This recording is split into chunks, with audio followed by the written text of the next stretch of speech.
মানুষের মধ্যে একটা বিচিত্র প্রবৃত্তি থাকে, অন্য সকলের বিষয়ে, তাদের জীবনের বিষয়ে, তাদের ব্যক্তিত্বের বিষয়ে, তাদের ভবিষ্যতের বিষয়ে অনুমান করা। এটা হলো অনুচিত। কারোর অতীতকালকে দেখে লোকে ভবিষ্যৎ বলে দিতে পারেন, বর্তমানকে দেখে ভবিষ্যতের বিষয়ে অনুমান করে ফেলেন। উদাহরণ দিতে হলে বলবো, কোনো দাসকে দেখুন, ওকে দেখে লোকে বলে যে ওর ভবিষ্যৎ সেটাই হতে পারে, অনুমান করে ফেলেন। আর এই রাজাকে দেখুন, উনি তো কত সুখী হবেন, উনি তো জগতের সব থেকে অধিক সুখী মানুষ, কত সুখ সুবিধা আছে ওনার কাছে, ধারণা করে ফেলেন। তবে সত্য তো এটাই যে কারোর ব্যক্তিত্বের বিষয়ে, তাদের ভবিষ্যতের বিষয়ে আপনি পূর্ণ সত্য কখনোই বলতে পারবেন না, শুধু অনুমান করতে পারবেন। আর এই অনুমান করে সত্যি কোনো লাভ হয় না, কারণ এই কাল সেটা হলো অত্যন্ত শক্তিশালী। কালো থেকে কালোতর কয়লাকেও হিরেতে পরিণত করতে পারে, অনেক বড় বড় রাজাকেও বিদূষক বানিয়ে ফেলতে পারে এক মুহূর্তেই। তাহলে আপনি অনুমান করে কি লাভ? কি পেলেন অনুমান করে? সেই জন্য কারোর বিষয়ে কোনো অনুমান করবেন না, তার ভবিষ্যতের বিষয়ে অনুমান করতে যাবেন না, কারোর বিষয়ে কোনো ধারণা করে নেবেন না। কিছু করতে হলে ভালোবাসুন, সবার মধ্যে ভালোবাসা ছড়ান, সবার মধ্যে ধন্যাত্মক ভাব ছড়ান।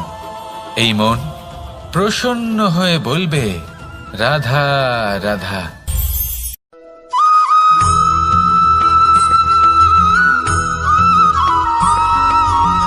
পঞ্চতত্ত্বের মধ্যে দ্বিতীয় তত্ত্ব হল ধরণী, ভূমি, যাকে আমরা ধরণী মাতা বলি। এই ধরণী ধৈর্য ধারণ করে, আর এর ওপরেই আমাদের সমগ্র সংসার নির্ভরশীল। কারণ এই ভূমি সহ্য ক্ষমতা রাখে, এর সহ্য ক্ষমতা হলো অপরিসীম। সন্তান যতই আঘাত প্রদান করুক না কেন, প্রেম পূর্বক সহ্য করে, আর তার বদলে অমূল্য রত্ন প্রদান করে। সন্তান যদি হাল চালায়, তাহলে তার বদলে তাকে অন্ন প্রদান করে। এটাই হলো ধরণী। এবার এর থেকে আমরা কি শিক্ষা পেতে পারি? এটাই যে কারোর জন্য কিছু করা বা কাউকে কিছু দেওয়া মনে কোনো কামনা ছাড়াই। আর এই কথাটা বুঝে যান, যদি কারোর জন্য কামনা না রেখে বা কোনো পাওয়ার আশা না রেখে কারোর জন্য কিছু করেন বা কারোকে কিছু দেন, যদি এটা আপনি শিখতে পারেন, তবে আপনি ভালোবাসতে শিখে গেছেন। আর সেই জন্যই এই ধরিত্রীকে মাতা বলা হয়। কারণ মাতা শুধু উনি নন যিনি গর্ভে সন্তানকে ধারণ করেন, মাতা তো উনিও যিনি জীবন বাঁচতে শেখান, যিনি জীবন বাঁচার উদাহরণ প্রদান করেন। তাহলে ধরণীর থেকে এই নিঃস্বার্থ ভাব শিখুন, নিঃস্বার্থ ভালোবাসা শিখুন, আর এই ভালোবাসার সাথেই বলুন, রাধা রাধা।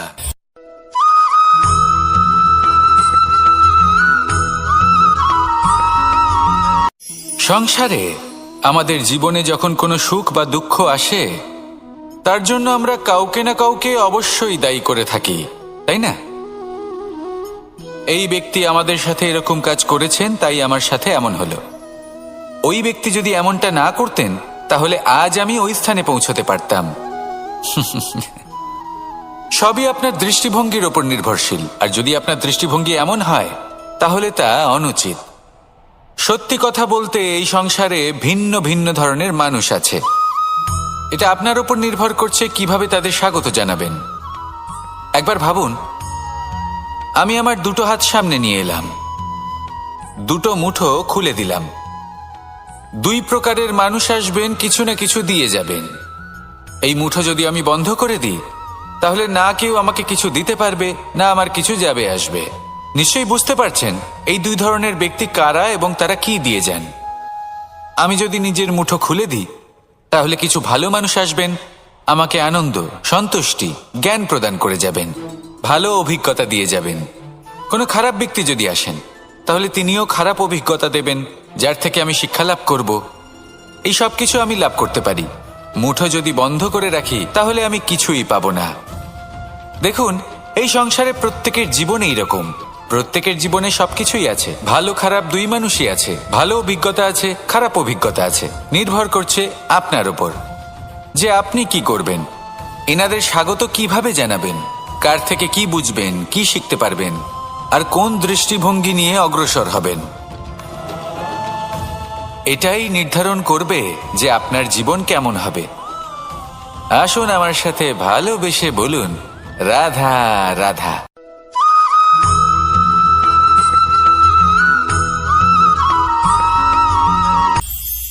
এটা হলো ধান গাছ।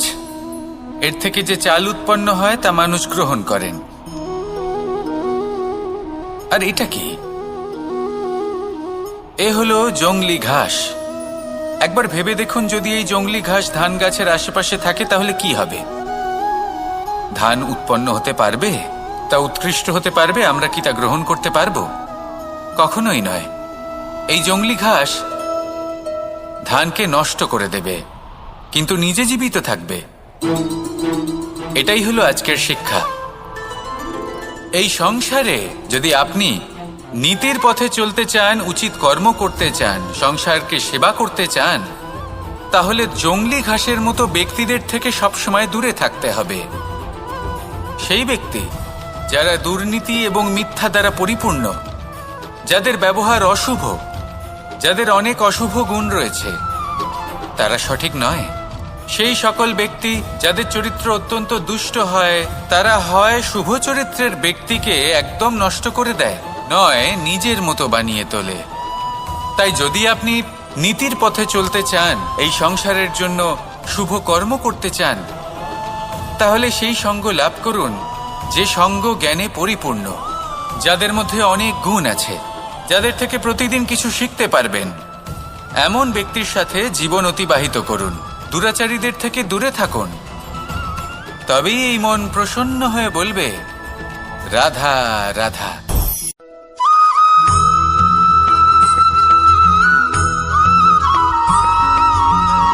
মানুষের মানসিকতা এমন হয় যে সে যতটা করে আশা করে যে তার থেকে অনেক বেশি তার বদলে সে পাবে। দেখুন, সবকিছুই আপনার ভাবনা চিন্তার উপর নির্ভর করছে। আপনি যদি ফলের বিষয়ে ভেবে কর্ম করতে থাকেন তাহলে সেটা অনুচিত। জীবনের আসল আনন্দ হলো নিজের কর্ম করতে থাকা, ফলের চিন্তা করা উচিত নয়। যদি আপনি এরকম ভাবেন যে আমি এতটা করছি, আমার এতটা পাওয়া উচিত, সেই ভাবনা অনুচিত। যদি আপনি সেবার মানসিকতা নিয়ে কর্ম করতে থাকেন, কর্মচক্রে প্রবাহিত হন, যদি আপনি এমন ভাবনা রাখেন যে আমি এতটা পাচ্ছি তাই এর থেকে অনেক বেশি আমি কর্ম করব, তাহলে নিশ্চিতরূপে আপনি যতটা করছেন তার থেকে অনেক বেশি আপনি পাবেন। আপনার আশার থেকে অনেক বেশি আপনি পাবেন। শুধু জীবনে অনেক বেশি কাজ করতে থাকুন, ফলের চিন্তা করবেন না। আর মনে রাখবেন, এই ভাবনাই সব থেকে বড় বীজ।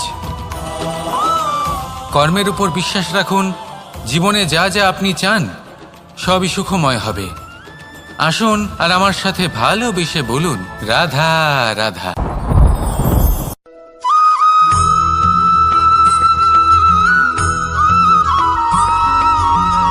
আপনি কখনো কোনো বাজকে নিজের বাসা বানাতে দেখেছেন? এই বাজ যখনই কোনো বাসা বানায় তখন উঁচু গাছের ডালে বা কোনো পর্বতের শিখরে বাসা বানায়, অনেক উচ্চতায়। আর সেখানে তার সন্তানও জন্মগ্রহণ করে। যখন এই সন্তানেরা জন্মায় তখন এই বাজ খুবই ভালোবেসে এবং খুব সাবধানে এদের পালন পোষণ করে। নিজের ঠোঁট দিয়ে তাদের ঠোঁটে খাবার পরিবেশন করে।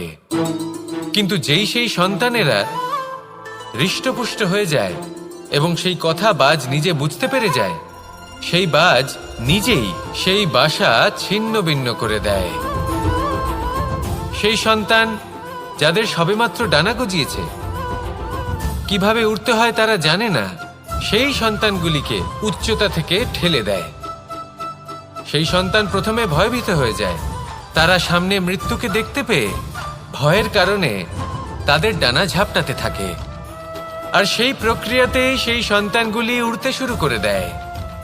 এবার এই ঘটনায় আমরা কি শিক্ষা পেতে পারি? এটাই, যদি আপনি মাতা পিতা হন তাহলে নিজের সন্তানকে অবশ্যই স্নেহ করুন, কিন্তু তাদেরকে নিজের আঁচলের তলায় বেঁধে রাখবেন না। যদি আপনি চান আপনার সন্তান জীবনে উন্নতি করুক, তাহলে নিজের মুঠো থেকে তাদের স্বতন্ত্র করে দিন। এই সংসারে সংঘর্ষ করতে দিন। সেই সন্তান নিজেই বুঝতে পারবে যে জন্মের সময় পাওয়া ডানা কি করে ব্যবহার করতে হয়। আর আপনার চোখের সামনে আপনার সন্তান এই আকাশে উড়তে থাকবে। তাহলে আসুন আমার সাথে ভালোবেসে বলুন, রাধা রাধা।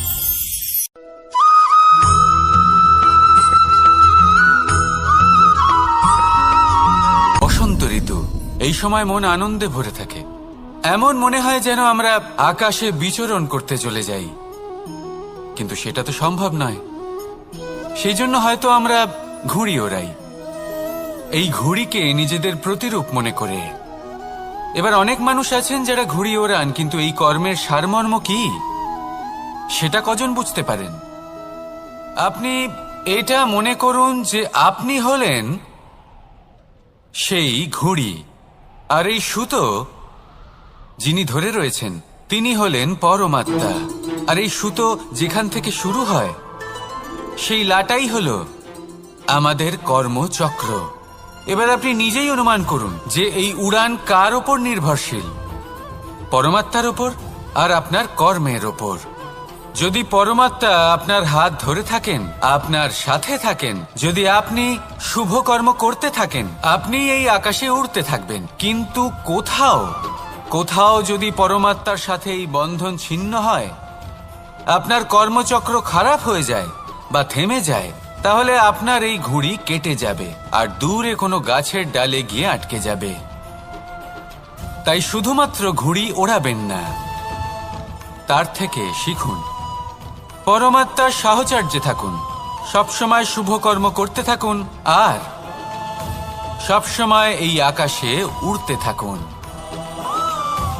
আসুন আর আমার সাথে ভালোবেসে বলুন, রাধা রাধা।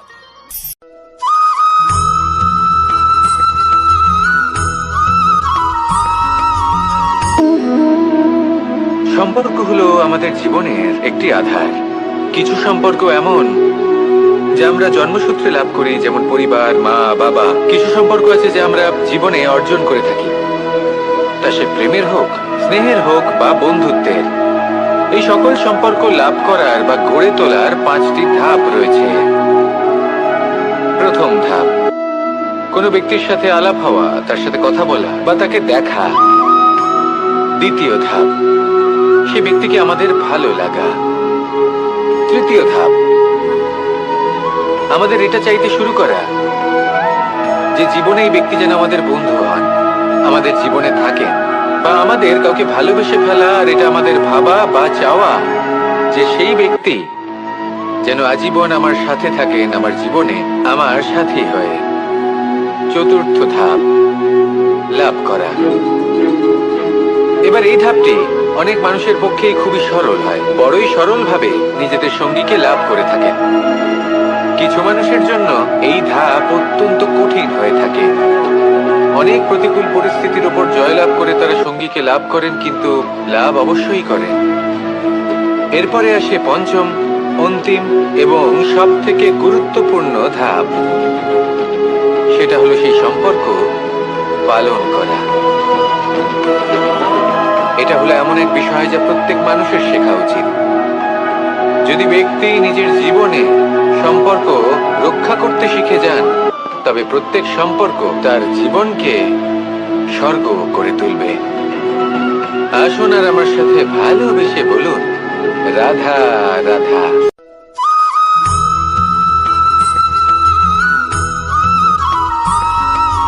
জীবনে যখন কোনো ব্যক্তি নিজের লক্ষ্য প্রাপ্তির জন্য নিরন্তর পরিশ্রম করতে থাকেন, চেষ্টা করতে থাকেন, তখন তিনি কষ্ট অনুভব করেন। কখনো শারীরিক কষ্ট, কখনো মানসিক কষ্ট। এবার উনি এটা ভাবতে থাকেন যে আমি কি উচিত করছি নাকি অনুচিত করছি।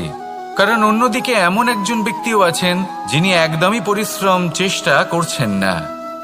তিনি মদিরা পান করেন, বিলাসিতায় জীবন কাটান, অলস প্রকৃতির হয়ে ওঠেন, নিদ্রাতে বিলীন হয়ে থাকেন আর ভাবেন যে তিনি সুখ লাভ করছেন।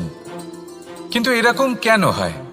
কারণ যখন আমরা সৎ পথে থাকি, উচিত পথে চলি, লক্ষ্য প্রাপ্ত করার জন্য চেষ্টা করতে থাকি, তখন আমাদের ভেতরে থাকা নেতিবাচক শক্তি এবং পাপ এই দেহকে ত্যাগ করে দেয়। আর এই অনুভূতিটাই আমাদের দুঃখের অনুভূতি দেয়, কষ্ট দেয়। এবার সেখানে যদি আমরা কুপথে চলি, অনুচিত পথে চলতে থাকি, তাহলে আমাদের ভেতরে থাকা পুণ্য এবং ধনাত্মক শক্তি আমাদের দেহ ত্যাগ করে দেয়।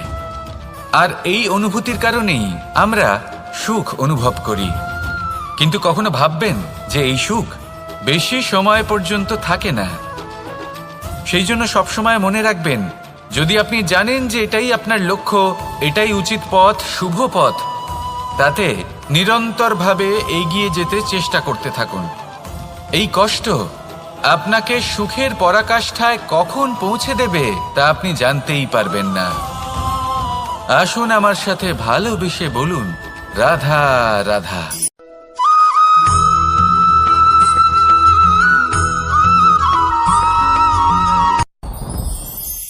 সাথী। সাথী এই শব্দটির ব্যাখ্যা কে কিভাবে করে? মিত্র, সখা, বন্ধু। কিন্তু অর্থ একটাই, তিনি যিনি আপনার সঙ্গী হন আর তিনি যার সাথী আপনি হন। এবার সব থেকে বড় প্রশ্ন হলো এটাই যে তিনি কে হতে পারেন যাকে আপনি আপনার সাথী বলে মেনে নিতে পারেন, নিজের সখা, নিজের মিত্র, নিজের বন্ধু মেনে নিতে পারেন। আপনার সাথী হলেন তিনি যিনি দুঃখের সময় আপনার পাশে থাকবেন, আপনার হাত ধরে থাকবেন। আপনার সাথী হলেন তিনি যার হাত আপনি নিজের সুখের দিনে ধরে থাকবেন। সেই সাথীরই হাত ধরুন যিনি দুঃখে সবসময় আপনাকে সাহায্য করার জন্য তৎপর হয়ে থাকেন, আপনার পাশে থাকেন, আর যাকে সুখের দিনে আপনি আপনার সাথে রাখতে পারেন। আর যখন আপনার সাথে আপনার এই সাথী থাকবে, তখন আপনি এটা বুঝবেন যে যখন জীবনে দুঃখ আসে, তখন এই দুঃখ কমে যায়, সবার মধ্যে ভাগ হয়ে যায়। আর যদি তখন সুখ আসে, তাহলে সেটা সবার উপস্থিতিতে আরো বেড়ে যায়। এটাই হলো প্রেম, এটাই হলো ভালোবাসা, এটাই হলো সঙ্গ। যেমন সম্পর্ক আমার আর রাধার মাঝে। তাহলে আসুন আর আমার সাথে ভালোবেসে বলুন, রাধা রাধা।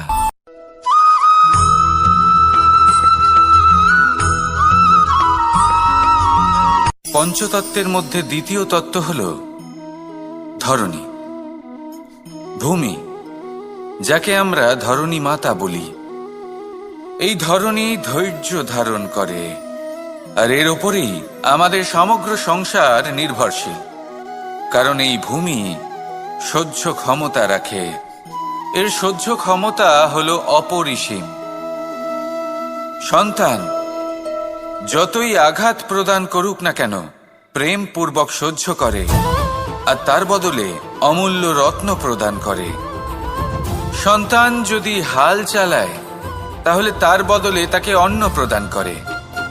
এটাই হলো ধরণী। এবার এর থেকে আমরা কি শিক্ষা পেতে পারি?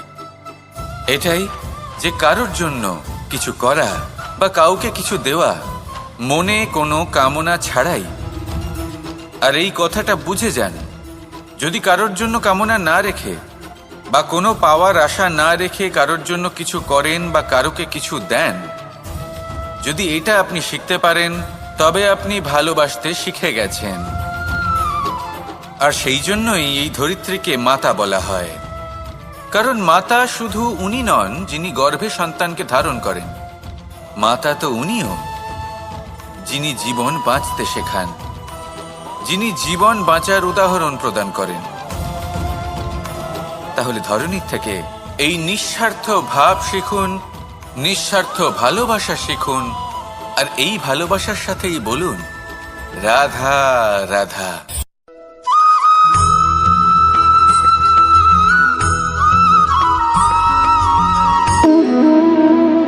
সম্পর্ক হলো আমাদের জীবনের একটি আধার। কিছু সম্পর্ক এমন যা আমরা জন্মসূত্রে লাভ করি, যেমন পরিবার, মা, বাবা। কিছু সম্পর্ক আছে যা আমরা জীবনে অর্জন করে থাকি, তা সে প্রেমের হোক, স্নেহের হোক বা বন্ধুত্বের। এই সকল সম্পর্ক লাভ করার বা গড়ে তোলার 5টি ধাপ রয়েছে। প্রথম ধাপ, কোনো ব্যক্তির সাথে আলাপ হওয়া, তার সাথে কথা বলা বা তাকে দেখা। দ্বিতীয় ধাপ, সে ব্যক্তিকে আমাদের ভালো লাগা। তৃতীয় ধাপ, আমাদের এটা চাইতে শুরু করা যে জীবনে এই ব্যক্তি যেন আমাদের বন্ধু হন, আমাদের জীবনে থাকেন, বা আমাদের কাউকে ভালোবেসে ফেলা আর এটা আমাদের ভাবা বা চাওয়া যে সেই ব্যক্তি যেন আজীবন আমার সাথে থাকেন, আমার জীবনে আমার সাথী হয়ে। চতুর্থ ধাপ, লাভ করা। এবার এই ধাপটি অনেক মানুষের পক্ষেই খুবই সরল হয়, বড়ই সরলভাবে নিজেদের সঙ্গীকে লাভ করে থাকেন। কিছু মানুষের জন্য এই ধাপ অত্যন্ত কঠিন হয়ে থাকে। অনেক প্রতিকূল পরিস্থিতির উপর জয়লাভ করে তারা সঙ্গীকে লাভ করেন, কিন্তু লাভ অবশ্যই করেন। এরপরে আসে পঞ্চম, অন্তিম এবং সব থেকে গুরুত্বপূর্ণ ধাপ। সেটা হলো সেই সম্পর্ক পালন করা। এটা হলো এমন এক বিষয় যা প্রত্যেক মানুষের শেখা উচিত। যদি ব্যক্তি নিজের জীবনে সম্পর্ক রক্ষা করতে শিখে যান, তবে প্রত্যেক সম্পর্ক তার জীবনকে স্বর্গ করে তুলবে। আসুন আর আমার সাথে ভালোবেসে বলুন, রাধা রাধা।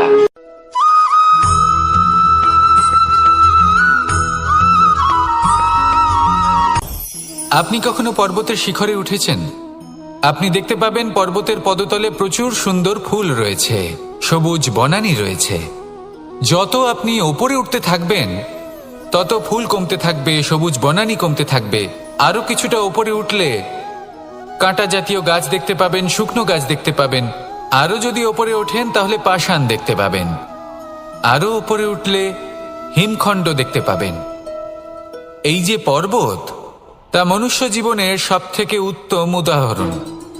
মানুষ যখন সাফল্যের শিখরে পৌঁছতে চান, মহানুভবতার শিখরে পৌঁছতে চান, পথে যত আস্তে আস্তে উপরে উঠতে থাকেন, ততই ভৌতিক বস্তু তার থেকে বিচ্ছিন্ন হতে থাকে। যদি তিনি সেই ভৌতিক বস্তুগুলি ত্যাগ না করতে পারেন, তাহলে কখনোই সেই স্থানে পৌঁছতে পারবেন না।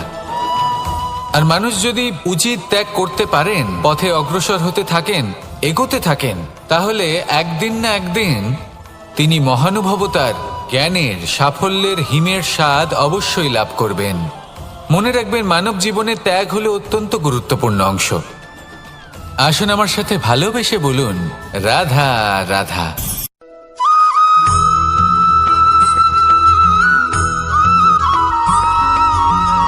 মানুষের মানসিকতা এমন হয় যে সে যতটা করে আশা করে যে তার থেকে অনেক বেশি তার বদলে সে পাবে।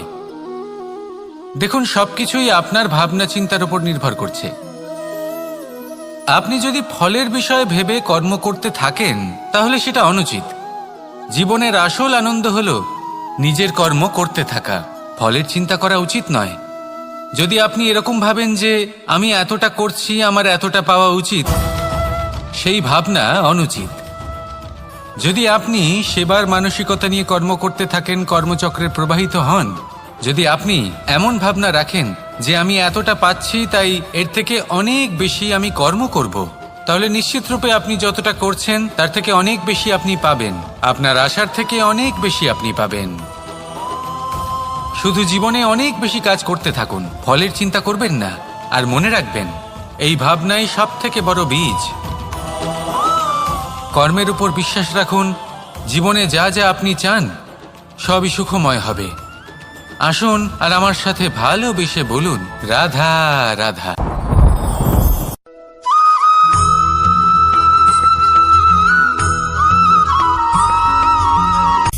সূচের শেষে একটি ছিদ্র থাকে, যার দ্বারা আমরা এই সুতো পরাতে পারি। আর তারপর সূচের সাহায্যে এই সুতো দিয়ে বস্ত্র সেলাই করা যায়। কিন্তু যদি সুতোটা সোজা করে ধরা না হয়, তাহলে সূচে কখনো এই সুতো পরানোই সম্ভব নয়। যদি এতে কোনো গিঁট পড়ে, তখন তা কখনোই এই ছিদ্র দ্বারা প্রবেশ করা সম্ভব নয়। ঠিক এইভাবেই যদি আপনি কারোর জীবনে প্রবেশ করতে চান, কারোর অন্তরে প্রবেশ করতে চান, তাহলে আপনাকেও সহজ থাকতে হবে। এতে কোনো গিট থাকলে চলবে না, অর্থাৎ মনে যাতে কোনো মালিন্য না থাকে, যেন কোনো কুচিন্তা না থাকে। যদি এসব থাকে তাহলে আপনি কখনো কারোর জীবনে প্রবেশ করতে পারবেন না। আর যদি কোনোভাবে আপনি প্রবেশ করেও যান তাহলে তার মনে ঘর করতে পারবেন না। নিজেকে এই সুতোর মতন করে তুলুন, সহজ। মনে যেন কোনো কুচিন্তা না থাকে, সবার প্রতি যেন সদ্ভাবনা থাকে, শুভ চিন্তা থাকে। এমনটা করতে থাকুন। এমন একটা দিন আসবে যেদিন এই সমস্ত সংসারের ব্যক্তির মনে আপনি বাস করবেন, আর তখন এই মন প্রসন্ন হয়ে বলবে, রাধা রাধা।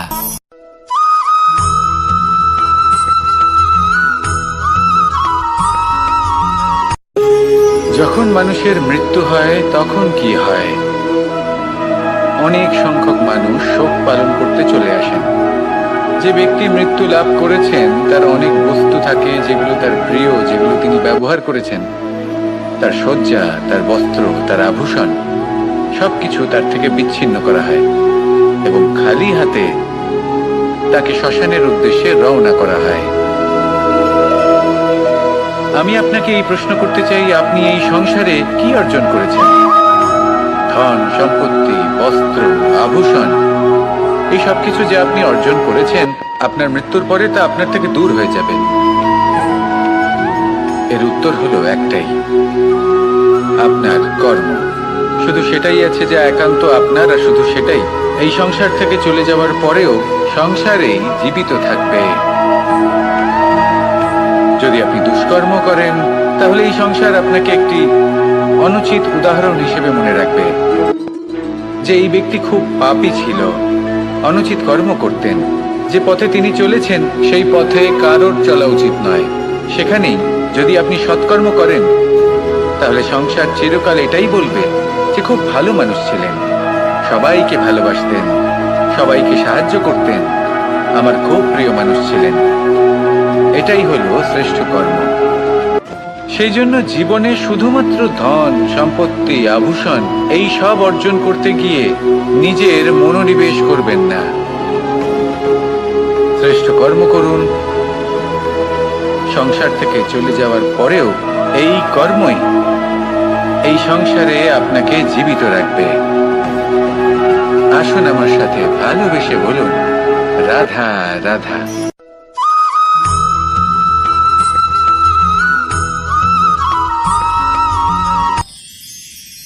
মানুষ তার জীবনে দুই ধরনের পরিস্থিতিকে খুব ভয় পায়। এক, কোনো কারণবশত কারোর সামনে নত হওয়া। দুই, কোনো কারণে নিজের চরিত্র থেকে, নিজের মূল্যবোধ থেকে বিচ্যুত হওয়া। এবার কেন হয় এরকম যে কথায় কথায় কারোর সামনে নত হতে হয়? কেন বারংবার নিজের চরিত্র থেকে চ্যুত হতে হয়? এরকম কেন হয়? এটা তখনই হয় যখন আমাদের শিক্ষা এবং মূল্যবোধের অভাব থাকে। যদি মানুষের মধ্যে প্রকৃত শিক্ষা থাকে তাহলে এই সংসারে কোনো সময় এবং কারোর সামনেই নত হওয়ার কোনো প্রয়োজন নেই। যদি মানুষের মধ্যে মূল্যবোধ থাকে তাহলে তাকে নিজের মূল্যবোধ বা চরিত্র থেকে বিচ্যুত হতে হয় না, তা সে যাই হয়ে যাক না কেন। কোনো বালককে যদি জন্ম থেকেই সুশিক্ষার অধিকারী করা হয়, শিক্ষিত করা হয়, মূল্যবোধের অধিকারী করা হয়, তবে সে এই সংসারে এমন কর্ম করবে যাতে সে নিজেকে, নিজের পরিবারকে, সমগ্র সমাজকে গর্বিত করতে পারে। শিক্ষা লাভ করুন, মূল্যবোধ লাভ করুন এবং আমার সাথে ভালোবেসে বলুন, রাধা রাধা।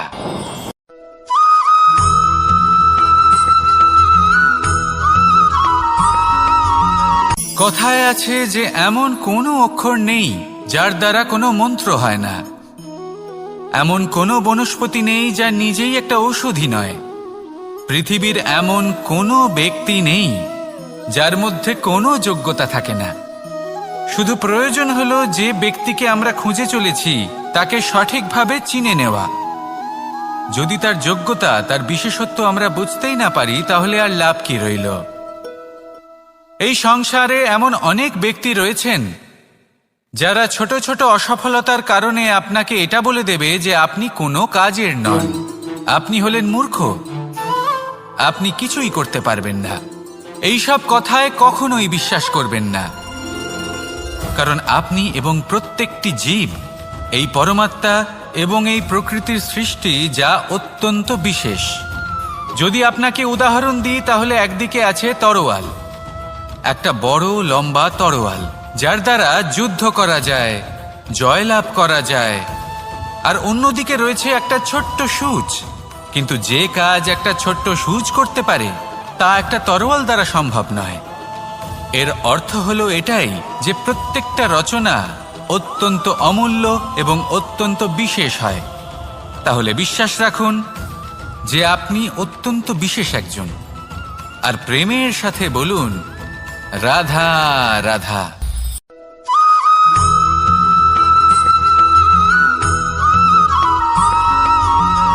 এই সংসারে কোনো বস্তু হোক বা ব্যক্তি হোক, তার একার গুরুত্ব কিন্তু খুব বেশি নয়। একটা উদাহরণ হিসেবে বৃষ্টির ফোঁটাকে ভেবে দেখুন। যদি একটি বৃষ্টির ফোঁটা হয় তাহলে তার খুব বেশি গুরুত্ব থাকে না, কিন্তু যখন সহস্র বৃষ্টির ফোঁটা মেঘের মধ্যে দিয়ে ঝরে পড়ে তখন সেটা বর্ষার রূপ ধারণ করে। সেই বর্ষা যা এই প্রকৃতিকে শান্ত করে। সেইভাবেই পাথরের ছোট টুকরো, তার খুব বেশি গুরুত্ব থাকে না, কিন্তু যখন অসংখ্য পাথরের টুকরো একত্রিত হয় তখন তা পর্বতের আকার ধারণ করে। সেইভাবেই কিছু মানুষ যখন একত্রিত হন তখন তৈরি হয় পরিবার, কিছু পরিবার যখন একত্রিত হয় তখন তৈরি হয় সমাজ, যখন অনেক সংখ্যক সমাজ একত্রিত হয় তখন তৈরি হয় রাজ্য। এবার এই রাজ্যের সবথেকে গুরুত্বপূর্ণ ব্যক্তি হতে পারেন রাজা, কিন্তু তাও সেই রাজা একা কিছু করতে পারেন না। যুদ্ধ লড়ার সময় তারও নিজের সৈন্যদলকে প্রয়োজন পড়ে। কিন্তু এই সংসারে এমন একজন ব্যক্তি আছেন যিনি একাই সব কাজ করতে থাকেন, এবং সেই ব্যক্তি হলেন মা। আমাদের জীবনে একজন পিতার ভূমিকা কিন্তু নিঃসন্দেহে অমূল্য, কিন্তু আমাদের সকলের জীবনে যে ভূমিকা একজন মায়ের তা অন্য কারোর থাকে না।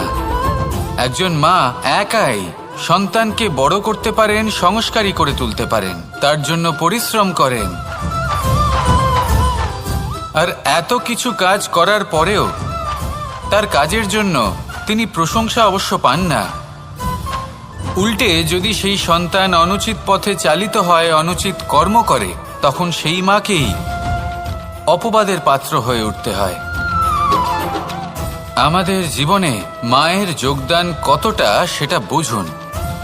আপনাকে বড় করে তোলার জন্য উনি কতটা পরিশ্রম করেছেন সেটা বুঝুন।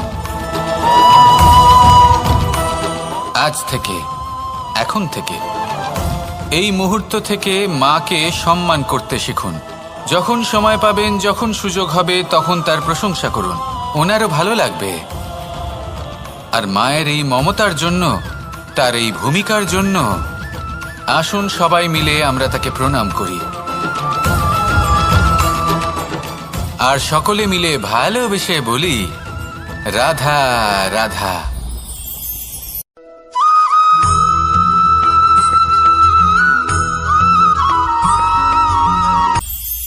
এটা হলো ধান গাছ। এর থেকে যে চাল উৎপন্ন হয় তা মানুষ গ্রহণ করেন। আর এটা কি? এ হলো জংলি ঘাস। একবার ভেবে দেখুন, যদি এই জংলি ঘাস ধান গাছের আশেপাশে থাকে তাহলে কি হবে? ধান উৎপন্ন হতে পারবে? তা উৎকৃষ্ট হতে পারবে? আমরা কি তা গ্রহণ করতে পারবো? কখনোই নয়। এই জংলি ঘাস ধানকে নষ্ট করে দেবে, কিন্তু নিজে জীবিত থাকবে। এটাই হলো আজকের শিক্ষা। এই সংসারে যদি আপনি নীতির পথে চলতে চান, উচিত কর্ম করতে চান, সংসারকে সেবা করতে চান, তাহলে জংলি ঘাসের মতো ব্যক্তিদের থেকে সবসময় দূরে থাকতে হবে। সেই ব্যক্তি যারা দুর্নীতি এবং মিথ্যা দ্বারা পরিপূর্ণ, যাদের ব্যবহার অশুভ, যাদের অনেক অশুভ গুণ রয়েছে, তারা সঠিক নয়। সেই সকল ব্যক্তি যাদের চরিত্র অত্যন্ত দুষ্ট হয়, তারা হয় শুভ চরিত্রের ব্যক্তিকে একদম নষ্ট করে দেয়, নয় নিজের মতো বানিয়ে তোলে। তাই যদি আপনি নীতির পথে চলতে চান, এই সংসারের জন্য শুভ কর্ম করতে চান, তাহলে সেই সঙ্গ লাভ করুন যে সঙ্গ জ্ঞানে পরিপূর্ণ, যাদের মধ্যে অনেক গুণ আছে, যাদের থেকে প্রতিদিন কিছু শিখতে পারবেন, এমন ব্যক্তির সাথে জীবন অতিবাহিত করুন। দুরাচারীদের থেকে দূরে থাকুন, তবেই এই মন প্রসন্ন হয়ে বলবে, রাধা রাধা।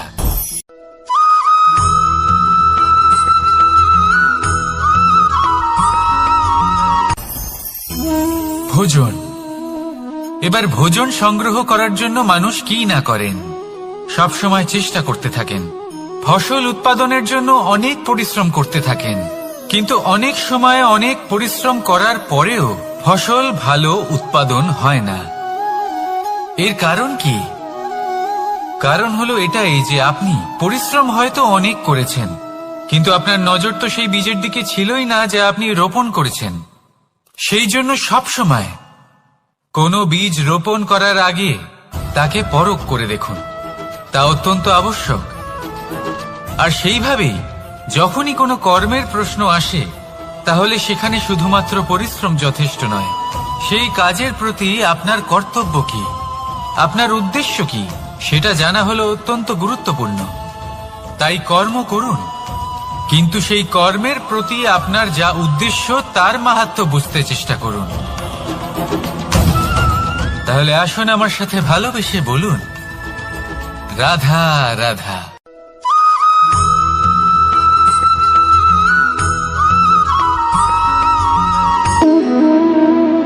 সম্পর্ক হলো আমাদের জীবনের একটি আধার। কিছু সম্পর্ক এমন যা আমরা জন্মসূত্রে লাভ করি, যেমন পরিবার, মা, বাবা। কিছু সম্পর্ক আছে যা আমরা জীবনে অর্জন করে থাকি, তা সে প্রেমের হোক, স্নেহের হোক বা বন্ধুত্বের। এই সকল সম্পর্ক লাভ করার বা গড়ে তোলার 5টি ধাপ রয়েছে। প্রথম ধাপ, কোনো ব্যক্তির সাথে আলাপ হওয়া, তার সাথে কথা বলা বা তাকে দেখা। দ্বিতীয় ধাপ, সে ব্যক্তিকে আমাদের ভালো লাগা। তৃতীয় ধাপ, আমাদের এটা চাইতে শুরু করা যে জীবনে এই ব্যক্তি যেন আমাদের বন্ধু হন, আমাদের জীবনে থাকেন, বা আমাদের কাউকে ভালোবেসে ফেলা। আর এটা আমাদের ভাবা বা চাওয়া যে সেই ব্যক্তি যেন আজীবন আমার সাথে থাকেন, আমার জীবনে আমার সাথী হয়ে। চতুর্থ ধাপ, লাভ করা। এবার এই ধাপটি অনেক মানুষের পক্ষেই খুবই সরল হয়, বড়ই সরলভাবে নিজেদের সঙ্গীকে লাভ করে থাকেন।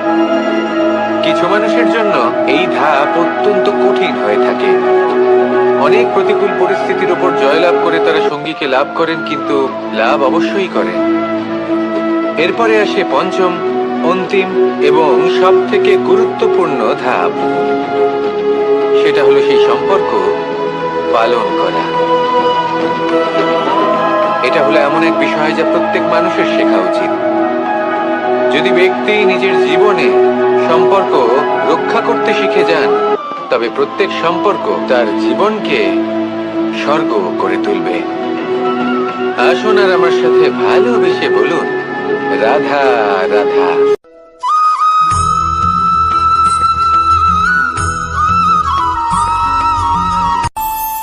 আমাদের মনে যখন কোনো প্রশ্ন ওঠে, কোনো দ্বন্দ্ব জাগে, তখন আমরা যাই আমাদের গুরুর কাছে, আমাদের আরাধ্যের কাছে গিয়ে জিজ্ঞেস করি। এইভাবেই একদিন আমি পৌঁছলাম আমার আরাধ্যের কাছে, আমার মহাদেবের কাছে, আর ওনাকে প্রশ্ন করলাম যে মহাদেব, জীবনে আনন্দ পাওয়ার, উৎসব পালনের, প্রেম ভাগ করে নেবার, জীবনকে উপভোগ করে নেওয়ার সর্বশ্রেষ্ঠ সময় কোনটা? মহাদেব হাসলেন আর উনি বললেন, জীবনে উৎসব পালনের সব থেকে শ্রেষ্ঠ দিন হলো মৃত্যুর ঠিক আগের দিনটা। প্রেম ভাগ করে নেওয়ার সব থেকে শ্রেষ্ঠ মুহূর্ত হলো মৃত্যুর ঠিক আগের মুহূর্ত। জীবনকে উপভোগ করে নেওয়ার সর্বশ্রেষ্ঠ প্রহর হলো মৃত্যুর 1 প্রহর পূর্বে। তখন আমি চমকে গেলাম। আমি বললাম, কিন্তু মহাদেব, মৃত্যু তো অনিশ্চিত, আমরা জানিও না কবে আমাদের মৃত্যু হবে। মহাদেব আবার হাসলেন। উনি বললেন যে যদি আমরা এভাবে জীবন কাটাই যে আমরা জীবনের প্রত্যেক দিন, প্রত্যেক মুহূর্ত, প্রত্যেক প্রহর শেষ বলে মনে করি, তাহলে আমাদের সমস্ত জীবন আনন্দের সাথেই অতিবাহিত হবে। কি বলেন?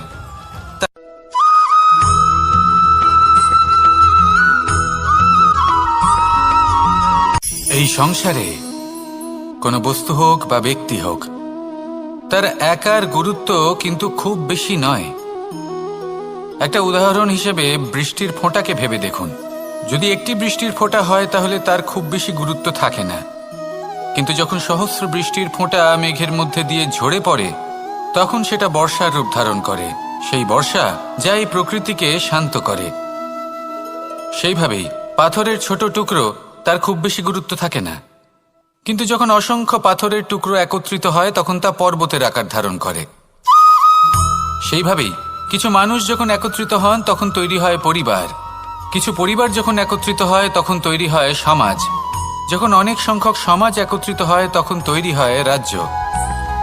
এবার এই রাজ্যের সবথেকে গুরুত্বপূর্ণ ব্যক্তি হতে পারেন রাজা, কিন্তু তাও সেই রাজা একা কিছু করতে পারেন না। যুদ্ধ লড়ার সময় তারও নিজের সৈন্যদলকে প্রয়োজন পড়ে। কিন্তু এই সংসারে এমন একজন ব্যক্তি আছেন যিনি একাই সব কাজ করতে থাকেন, এবং সেই ব্যক্তি হলেন মা। আমাদের জীবনে একজন পিতার ভূমিকা কিন্তু নিঃসন্দেহে অমূল্য, কিন্তু আমাদের সকলের জীবনে যে ভূমিকা একজন মায়ের তা অন্য কারোর থাকে না। একজন মা একাই সন্তানকে বড় করতে পারেন, সংস্কারী করে তুলতে পারেন, তার জন্য পরিশ্রম করেন। আর এত কিছু কাজ করার পরেও তার কাজের জন্য তিনি প্রশংসা অবশ্য পান না। উল্টে যদি সেই সন্তান অনুচিত পথে চালিত হয়, অনুচিত কর্ম করে, তখন সেই মাকেই অপবাদের পাত্র হয়ে উঠতে হয়। আমাদের জীবনে মায়ের যোগদান কতটা সেটা বুঝুন। আপনাকে বড় করে তোলার জন্য উনি কতটা পরিশ্রম করেছেন সেটা বুঝুন। আজ থেকে, এখন থেকে, এই মুহূর্ত থেকে মাকে সম্মান করতে শিখুন। যখন সময় পাবেন, যখন সুযোগ হবে, তখন তার প্রশংসা করুন, ওনারও ভালো লাগবে। আর মায়ের এই মমতার জন্য, তার এই ভূমিকার জন্য আসুন সবাই মিলে আমরা তাকে প্রণাম করি, আর সকলে মিলে ভালোবেসে বলি রাধা রাধা।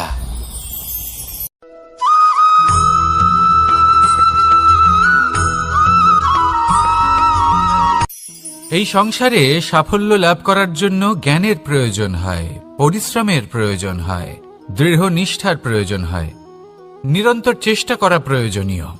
কিন্তু আরো কিছু আছে যা অত্যন্ত প্রয়োজনীয় এবং গুরুত্বপূর্ণ। তা হলো ভালো বন্ধু।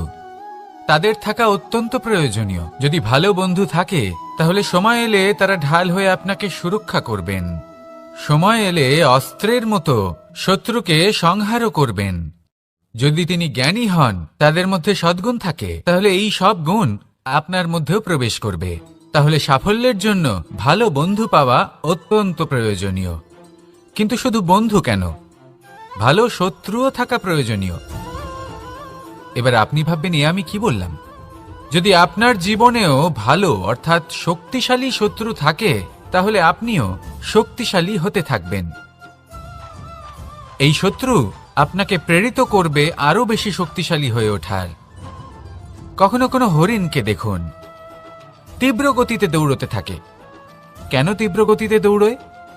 এই কারণে নয় যে কোথাও তার জন্য মধুর ঘাস অপেক্ষা করে রয়েছে, না। সে এই কারণে তীব্র গতিতে দৌড়য় কারণ সেটা না করলে তার পেছনে একটি সিংহ আছে যে ওকে নিজের ভোজন করে ফেলবে। তাই জীবনে বিপদ, সংকট, এই সবকিছুও হলো অত্যন্ত গুরুত্বপূর্ণ। তার সম্মুখীন হতে শিখুন আর আমার সাথে ভালোবেসে বলুন রাধা রাধা।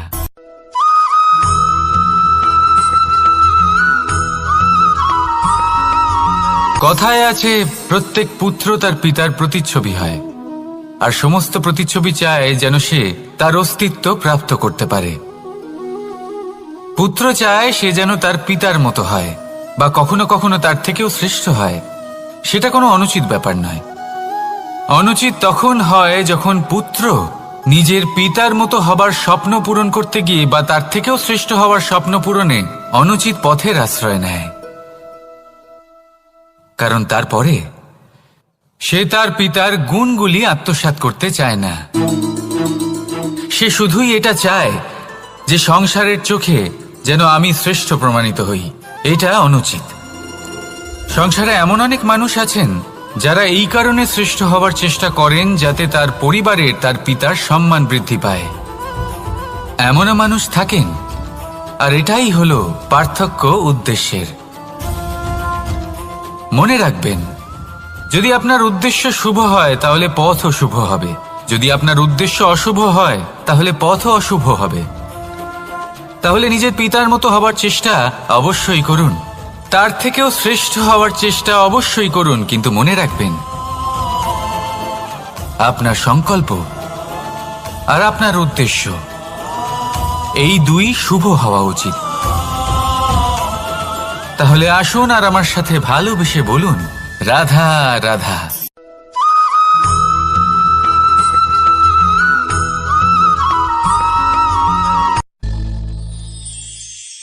শিশিরের বিন্দু পাতার ওপর পড়ে আর তার গায়ে লেগে থাকে। পাতা তাকে শুষে নিতে পারে না, আর শেষ পর্যন্ত সে ঝরে পড়ে যায়। অন্যদিকে রয়েছে মেঘ এবং চাতক। এদের মধ্যে অনেক দূরত্ব থাকে। মেঘ থাকে আকাশে আর চাতক থাকে ধরিত্রীতে। কিন্তু যখন এই মেঘ থেকে বৃষ্টি ঝরে পড়ে, এই চাতক কিন্তু সেই জলই পান করে, নয়তো সে তৃষ্ণার্ত থেকে যায়। এবার অন্যদিকে দেখলাম শিশির বিন্দু আর পাতার এই সম্পর্ক। এরা খুব কাছাকাছি থাকে, ঘনিষ্ঠও থাকে। অন্যদিকে রয়েছে মেঘ এবং চাতকের সম্পর্ক, যাদের মধ্যে অনেক দূরত্ব থাকা সত্ত্বেও তারা খুব ঘনিষ্ঠ, তাই না? এই সারমর্ম খুব সরল। এই নৈকট্য, এই দূরত্ব, তা আপনার সম্পর্কে প্রভাব কিছুতেই ফেলতে পারে না। এই নৈকট্য, এই দূরত্ব, এইসব হলো শুধুমাত্র মনের ব্যাপার। কখনো আপনি অনুভব করেছেন আপনি কারোর থেকে অনেক অনেক দূরে আছেন, অনেক দূরে আছেন, তাও সেই ব্যক্তির প্রতি আপনি টান অনুভব করেন। সেখানে আপনি কারোর সাথে প্রত্যেক দিন অতিবাহিত করেন, সমস্ত জীবন অতিবাহিত করেন, সব থেকে বেশি সময় তার সাথে অতিবাহিত করেন, তাও তার প্রতি সেই টান অনুভব করেন না। এই সংকেত হলো মনের দূরত্বের। তাহলে মনের এই দূরত্ব দূর করুন আর আমার সাথে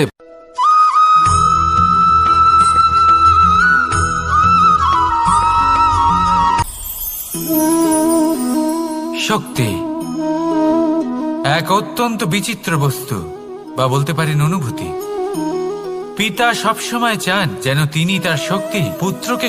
আসুন আপনাকে সহজে বোঝাই। যদি আপনি সুপাত্র হন আর আপনাকে শক্তি দেওয়া হয়, তাহলে আপনি সেই শক্তির গুরুত্ব বুঝবেন, কোথায় সেই শক্তি প্রয়োগ করা উচিত সেটা বুঝবেন। আর এটা যেহেতু অর্জন করা শক্তি হবে, সেই শক্তির অপব্যবহার হবে না। কিন্তু যদি এই আপনি কুপাত্র হন আর যদি আপনাকে এই শক্তি দেওয়া হয়, তাহলে কি হবে? দেখতে গেলে এই শক্তি আপনি দান হিসেবে পেয়েছেন, তাই না আপনি এই শক্তির গুরুত্ব বুঝবেন আর না এর প্রয়োগ আপনি জানবেন। তার অপব্যবহার হওয়া সুনিশ্চিত। তাই যদি আপনি কোনো শক্তি অর্জন করতে চান, তাহলে আগে তার যোগ্য হয়ে উঠুন। পুত্র নয়, পাত্র হয়ে উঠুন। আর আমার সাথে ভালোবেসে বলুন, রাধা রাধা।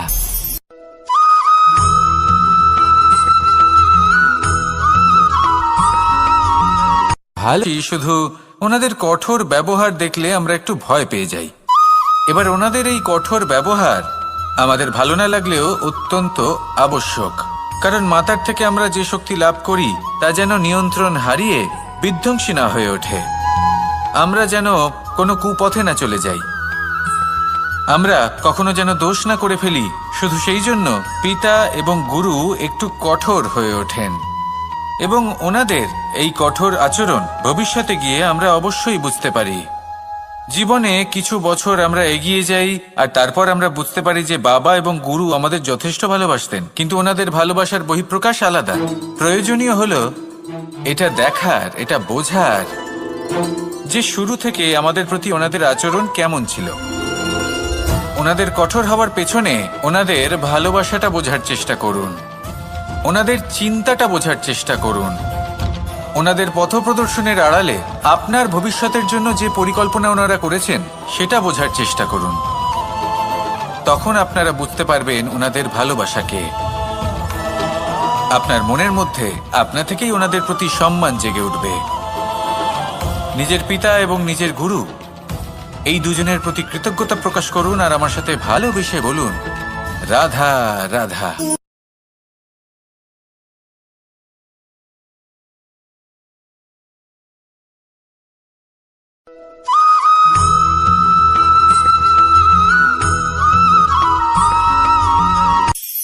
কখনো কোনো বাগানের কোনো বৃক্ষকে দেখেছেন যেখানে সুগন্ধি ফুল থাকে, রসালো ফল থাকে?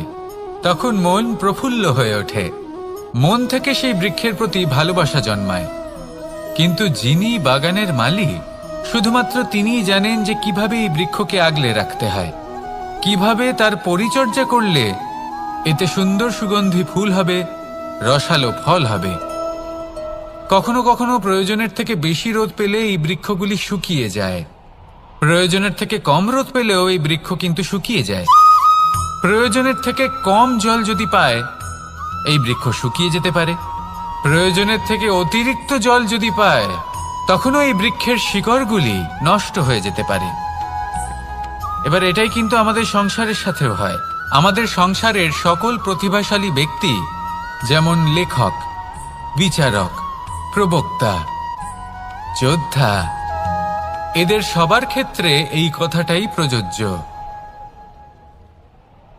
যদি বেশি প্রশংসা করা হয় তাহলেও এরা হারিয়ে যাবেন।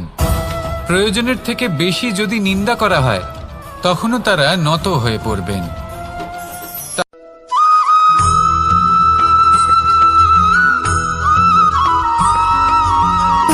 সুখ, দুঃখ এবং শক্তি, এই তিন হলো এই সংসারের ত্রিদেবের মতো।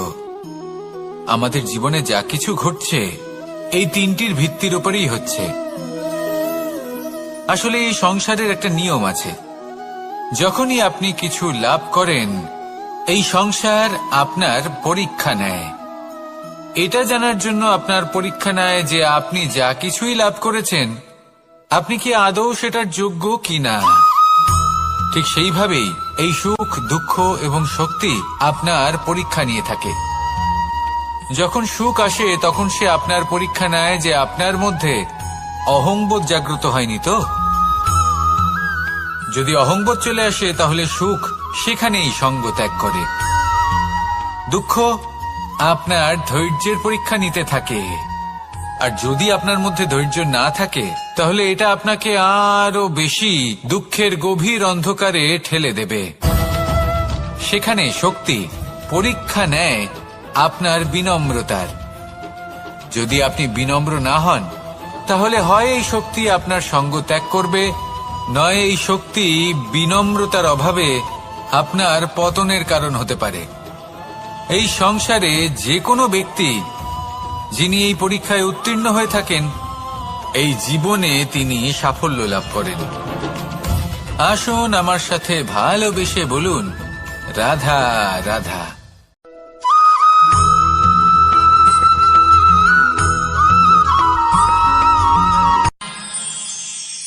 আমরা সবাই সূর্যকে সম্মান কেন করি? কারণ আমরা জানি যে সন্ধেবেলা যখন সূর্যাস্ত হবে তখন শুধুমাত্র অন্ধকার বাকি থাকবে। ঠিক কিছুটা এরকমই হয় আমাদের মাতা পিতাও, যিনি আমাদের জন্ম দেন, আমাদের ভরণ পোষণ করেন, আমাদের বড় করেন, আমাদের প্রেম প্রদান করেন।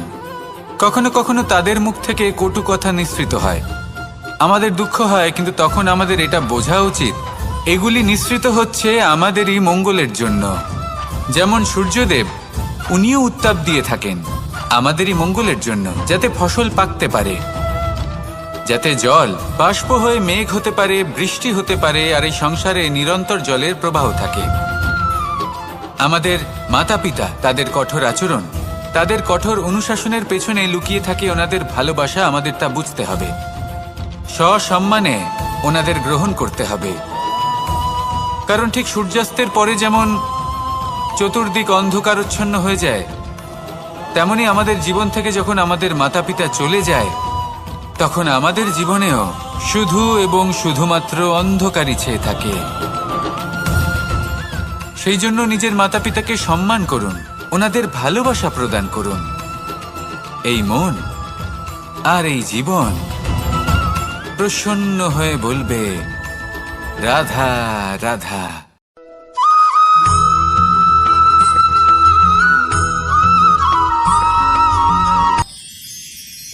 মানুষ তার জীবনে দুই ধরনের পরিস্থিতিকে খুব ভয় পায়।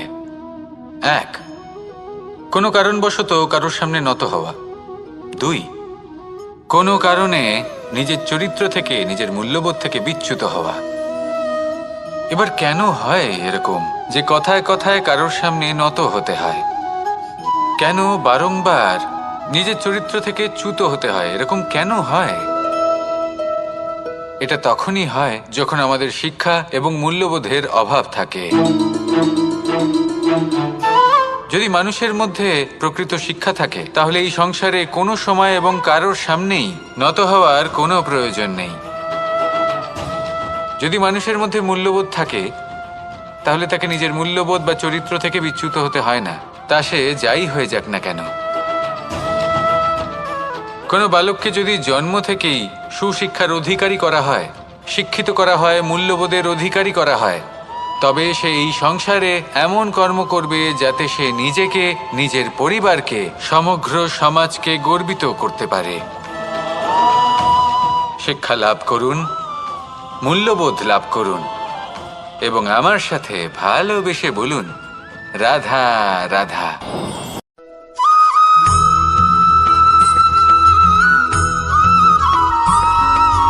কথায় আছে, প্রত্যেক পুত্র তার পিতার প্রতিচ্ছবি হয়, আর সমস্ত প্রতিচ্ছবি চায় যেন সে তার অস্তিত্ব প্রাপ্ত করতে পারে। পুত্র চায় সে যেন তার পিতার মতো হয়, বা কখনো কখনো তার থেকেও শ্রেষ্ঠ হয়। সেটা কোনো অনুচিত ব্যাপার নয়।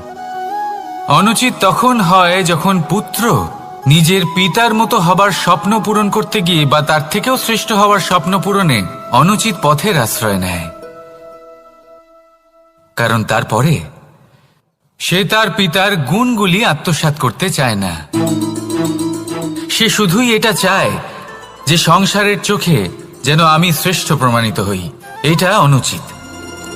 সংসারে এমন অনেক মানুষ আছেন যারা এই কারণে শ্রেষ্ঠ হওয়ার চেষ্টা করেন যাতে তার পরিবারের, তার পিতার সম্মান বৃদ্ধি পায়। এমনও মানুষ থাকেন, আর এটাই হলো পার্থক্য উদ্দেশ্যের। মনে রাখবেন, যদি আপনার উদ্দেশ্য শুভ হয় তাহলে পথও শুভ হবে, যদি আপনার উদ্দেশ্য অশুভ হয় তাহলে পথও অশুভ হবে। তাহলে নিজের পিতার মতো হবার চেষ্টা অবশ্যই করুন, তার থেকেও শ্রেষ্ঠ হওয়ার চেষ্টা অবশ্যই করুন, কিন্তু মনে রাখবেন আপনার সংকল্প আর আপনার উদ্দেশ্য এই দুই শুভ হওয়া উচিত। তাহলে আসুন আর আমার সাথে ভালোবেসে বলুন, রাধা রাধা।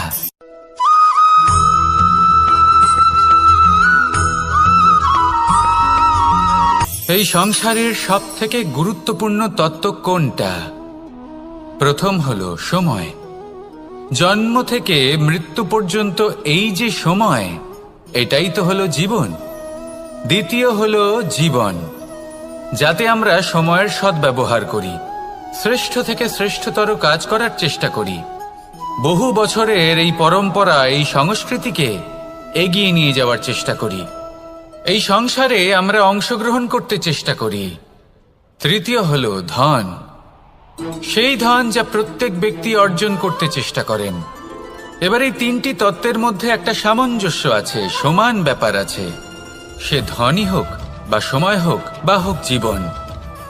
আর সেই সমান ব্যাপার হলো যে যদি আপনি এটা গণনা করতে থাকেন তাহলে তা কমতে থাকে, যদি আপনি এটা ব্যবহার করেন তাহলে তা বাড়তে থাকে। একে সংগঠিত করে রাখতে চেষ্টা করলে এ হাত থেকে ফসকে যায়, কিন্তু যদি আপনি একে সামলে রাখতে শিখে যান তাহলে এমন কাজ করবেন যাতে সংসারের সাথে সাথে পরবর্তী প্রজন্ম লাভবান হবে। যদি কিছু শিখতে চান তাহলে সামলাতে শিখুন, গণনা করা বা সংগঠিত করা নয়। আসুন আর আমার সাথে ভালোবেসে বলুন, রাধা রাধা।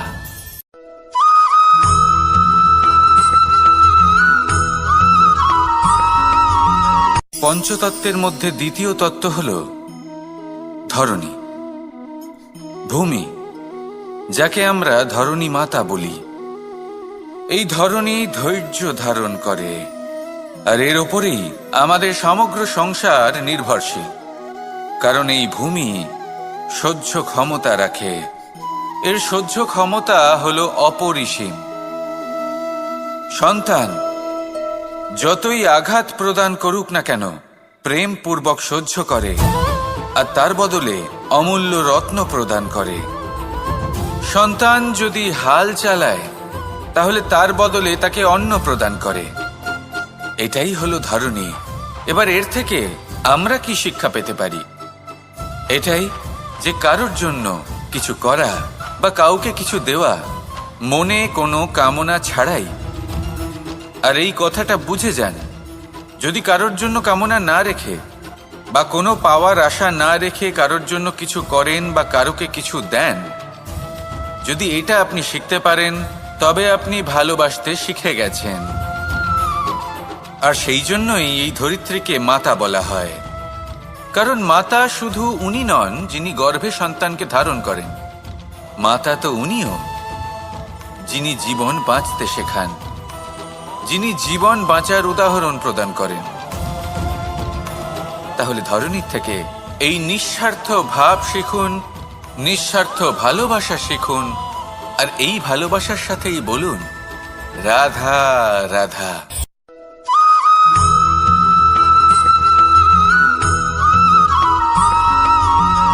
এই সংসারে কোনো বস্তু হোক বা ব্যক্তি হোক, তার একার গুরুত্ব কিন্তু খুব বেশি নয়। একটা উদাহরণ হিসেবে বৃষ্টির ফোঁটাকে ভেবে দেখুন। যদি একটি বৃষ্টির ফোঁটা হয় তাহলে তার খুব বেশি গুরুত্ব থাকে না, কিন্তু যখন সহস্র বৃষ্টির ফোঁটা মেঘের মধ্যে দিয়ে ঝরে পড়ে, তখন সেটা বর্ষার রূপ ধারণ করে। সেই বর্ষা যা এই প্রকৃতিকে শান্ত করে। সেইভাবেই পাথরের ছোট টুকরো, তার খুব বেশি গুরুত্ব থাকে না, কিন্তু যখন অসংখ্য পাথরের টুকরো একত্রিত হয় তখন তা পর্বতের আকার ধারণ করে। সেইভাবেই কিছু মানুষ যখন একত্রিত হন তখন তৈরি হয় পরিবার, কিছু পরিবার যখন একত্রিত হয় তখন তৈরি হয় সমাজ, যখন অনেক সংখ্যক সমাজ একত্রিত হয় তখন তৈরি হয় রাজ্য। এবার এই রাজ্যের সবথেকে গুরুত্বপূর্ণ ব্যক্তি হতে পারেন রাজা, কিন্তু তাও সেই রাজা একা কিছু করতে পারেন না। যুদ্ধ লড়ার সময় তারও নিজের সৈন্যদলকে প্রয়োজন পড়ে। কিন্তু এই সংসারে এমন একজন ব্যক্তি আছেন যিনি একাই সব কাজ করতে থাকেন, এবং সেই ব্যক্তি হলেন মা। আমাদের জীবনে একজন পিতার ভূমিকা কিন্তু নিঃসন্দেহে অমূল্য, কিন্তু আমাদের সকলের জীবনে যে ভূমিকা একজন মায়ের তা অন্য কারোর থাকে না। একজন মা একাই সন্তানকে বড় করতে পারেন, সংস্কারী করে তুলতে পারেন, তার জন্য পরিশ্রম করেন। আর এত কিছু কাজ করার পরেও তার কাজের জন্য তিনি প্রশংসা অবশ্য পান না। উল্টে যদি সেই সন্তান অনুচিত পথে চালিত হয়, অনুচিত কর্ম করে, তখন সেই মাকেই অপবাদের পাত্র হয়ে উঠতে হয়। আমাদের জীবনে মায়ের যোগদান কতটা সেটা বুঝুন। আপনাকে বড় করে তোলার জন্য উনি কতটা পরিশ্রম করেছেন সেটা বুঝুন। আজ থেকে, এখন থেকে, এই মুহূর্ত থেকে মাকে সম্মান করতে শিখুন। যখন সময় পাবেন, যখন সুযোগ হবে, তখন তার প্রশংসা করুন, ওনারও ভালো লাগবে। আর মায়ের এই মমতার জন্য, তার এই ভূমিকার জন্য আসুন সবাই মিলে আমরা তাকে প্রণাম করি, আর সকলে মিলে ভালোবেসে বলি, রাধা রাধা।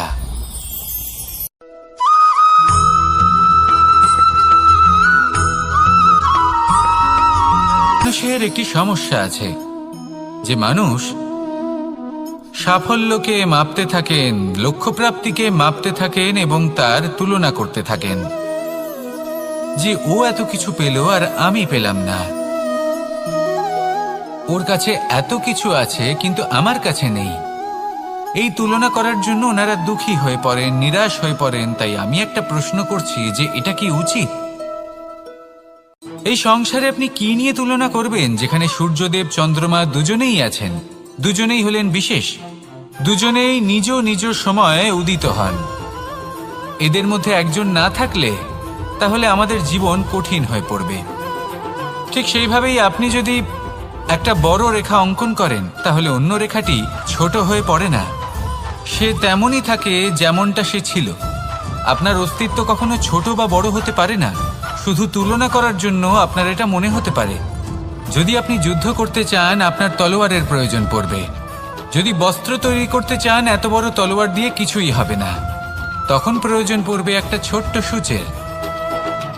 তাই তুলনা করবেন না, না নিজেকে ছোট মনে করবেন না অন্য কাউকে। সবার সাথে সহযোগিতা করুন, আর যদি তুলনা করতেই হয় নিজের সাথে করুন, যে কাল আমি কেমন ব্যক্তি ছিলাম, আজ কি তার থেকে শ্রেষ্ঠ হয়ে উঠতে পেরেছি। ভেবে দেখুন ভবিষ্যতে গিয়ে আপনি কতটা শ্রেষ্ঠ ব্যক্তি হতে পারেন।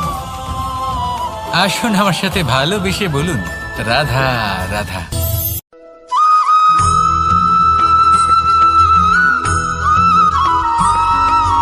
জীবনে অগ্রসর হওয়ার জন্য আমাদের কাকে প্রয়োজন হয়? মাতা পিতা, বন্ধু, প্রেম, সাহায্য, অর্থ, পরিশ্রম, আশা। ভিন্ন ভিন্ন মানুষ ভিন্ন ভিন্ন বিকল্প চয়ন করে। যদি আমি আপনাকে বলি তাহলে জয় আর পরাজয়ের মন্ত্র দুটো শব্দের উপর নির্ভর করে, মেনে নেওয়া আর দৃঢ় হওয়া। যদি মেনে নেন তাহলে হেরে যাবেন, যদি দৃঢ় হন তাহলে নিশ্চিত রূপে জয়ী হবেন। যদি কখনো আপনি ক্লান্ত হয়ে ওঠেন, আপনি দুঃখী হন, পুরোপুরি ভেঙে পড়েছেন, তখন মেনে নেবেন না যে আপনি ভেঙে পড়েছেন, নয়তো হেরে যাবেন। তখন উল্টে স্থির করবেন যে যাই হয়ে যাক না কেন আমি জয়ী হবই। আর আপনি দেখবেন যে জয় নিশ্চিত রূপে আপনার কাছেই আসবে। তাহলে এই কথা মনে রাখবেন আর আমার সাথে ভালোবেসে বলবেন রাধা রাধা।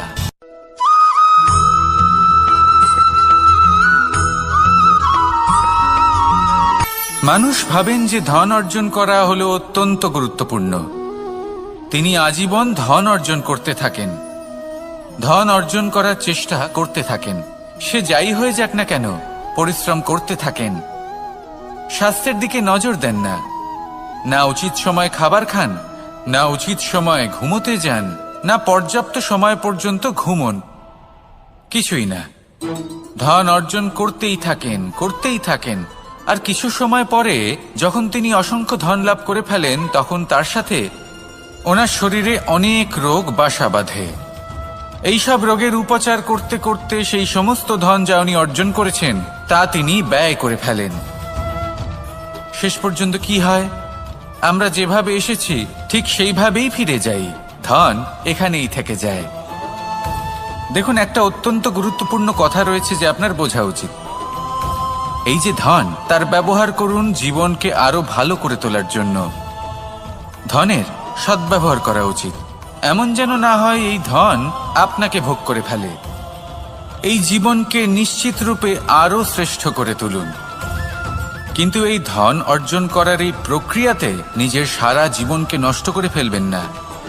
এই জীবন উপভোগ করতে শিখুন আর আমার সাথে ভালোবেসে বলুন রাধা রাধা।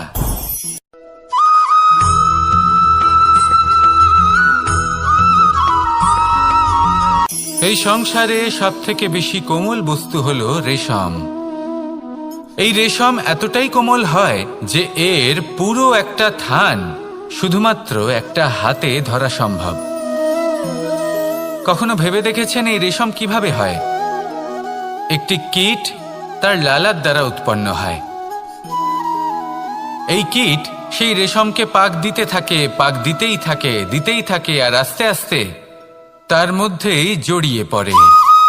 শেষে ওর এই সুন্দর অমূল্য সৃষ্টি রেশমের এই সুতো তার নির্মাণ কার্য পূর্ণ হয়, কিন্তু তাতেই ও নিজে বন্দী হয়ে যায়। নিজেরই মায়াজালের এই বন্দী গৃহে নিজেই ফেঁসে যায়।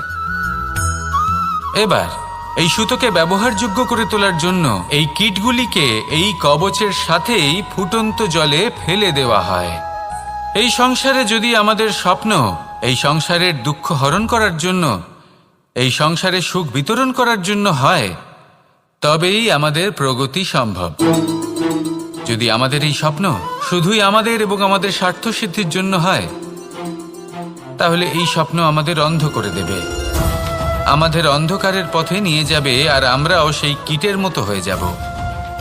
নিজেদেরই মায়াজালে আমরা নিজেই ফেঁসে যাব, আর শেষে আমরা যদি কিছু লাভ করি তা হবে একাকিত্ব, অন্ধকারময় মৃত্যু। তাই স্বপ্ন অবশ্যই দেখুন, কিন্তু এমনভাবে স্বপ্ন দেখবেন না যে তার এই বন্দিগৃহে আপনি নিজেই ফেঁসে গেলেন। স্বপ্ন দেখুন পরোপকারে।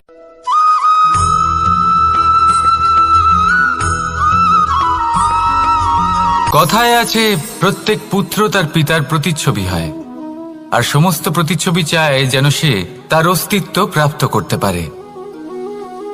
পুত্র চায় সে যেন তার পিতার মতো হয়, বা কখনো কখনো তার থেকেও শ্রেষ্ঠ হয়। সেটা কোনো অনুচিত ব্যাপার নয়।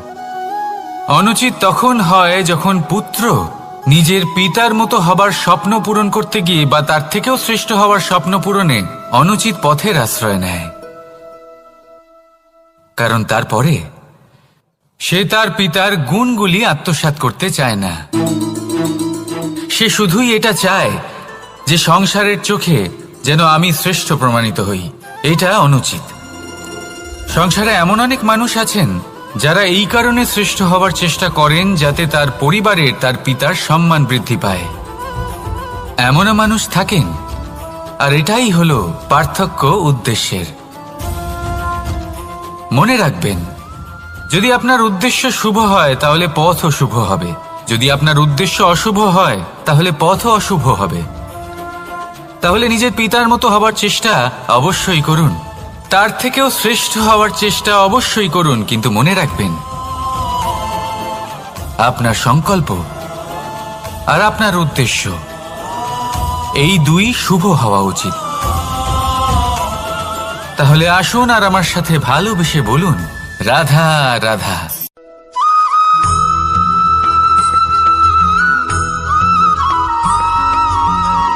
মানুষ ভাবেন যে ধন অর্জন করা হলো অত্যন্ত গুরুত্বপূর্ণ। তিনি আজীবন ধন অর্জন করতে থাকেন, ধন অর্জন করার চেষ্টা করতে থাকেন। সে যাই হয়ে যাক না কেন, পরিশ্রম করতে থাকেন। স্বাস্থ্যের দিকে নজর দেন না, না উচিত সময় খাবার খান, না উচিত সময় ঘুমোতে যান, না পর্যাপ্ত সময় পর্যন্ত ঘুমন, কিছুই না। ধন অর্জন করতেই থাকেন, করতেই থাকেন।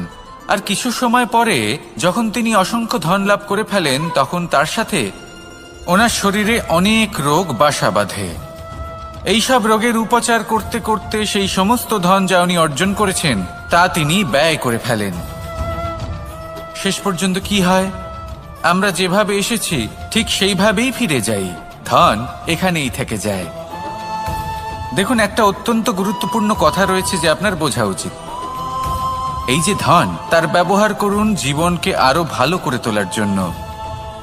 ধনের সদ্ব্যবহার করা উচিত, এমন যেন না হয় এই ধন আপনাকে ভোগ করে ফেলে। এই জীবনকে নিশ্চিত রূপে আরো শ্রেষ্ঠ করে তুলুন। কিন্তু এই ধন অর্জন করার এই প্রক্রিয়াতে নিজের সারা জীবনকে নষ্ট করে ফেলবেন না। এই জীবন উপভোগ করতে শিখুন, আর আমার সাথে ভালোবেসে বলুন, রাধা রাধা।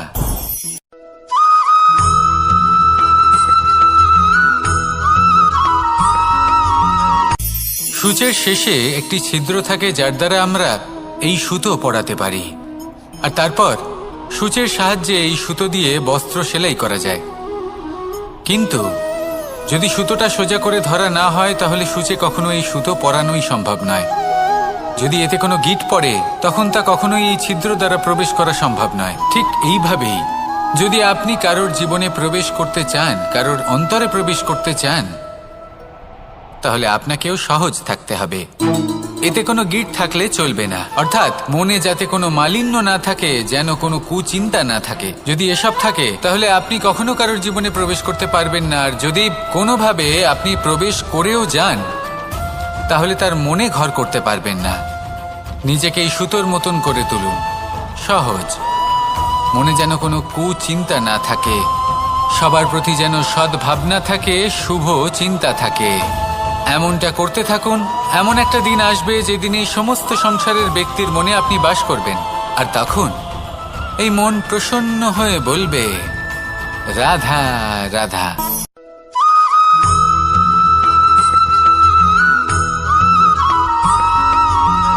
এবার অনেক সময় মানুষের মনে এরকম প্রশ্ন আসে যে এই সংসারে সবথেকে বড় বিপদ কি? কেউ বলে ধর্ম সংকট, আবার কেউ বলে প্রাণের উপর আসা সংকট।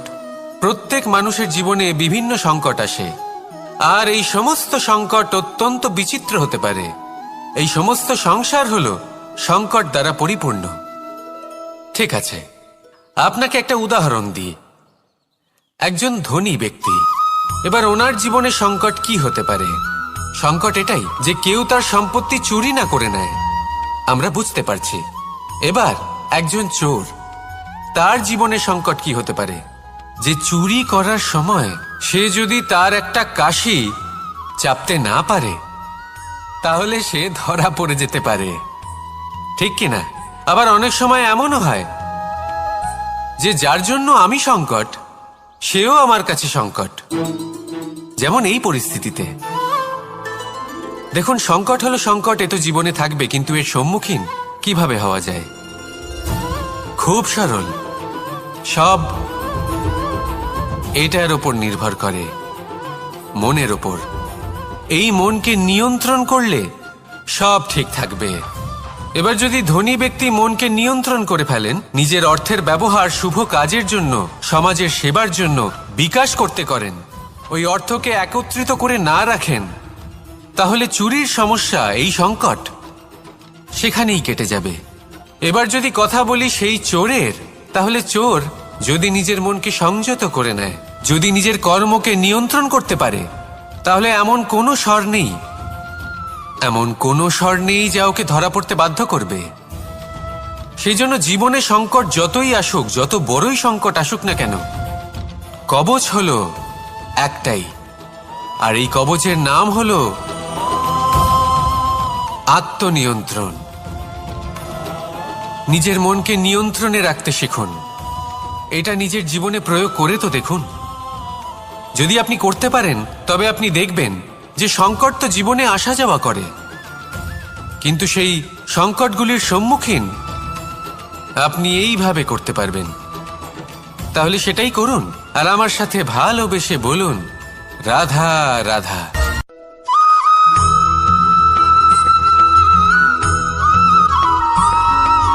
প্রত্যেক মানুষ নিজের জীবনে হীরক তথা হিরে এবং দর্পণ, এই দুই দেখেছেন।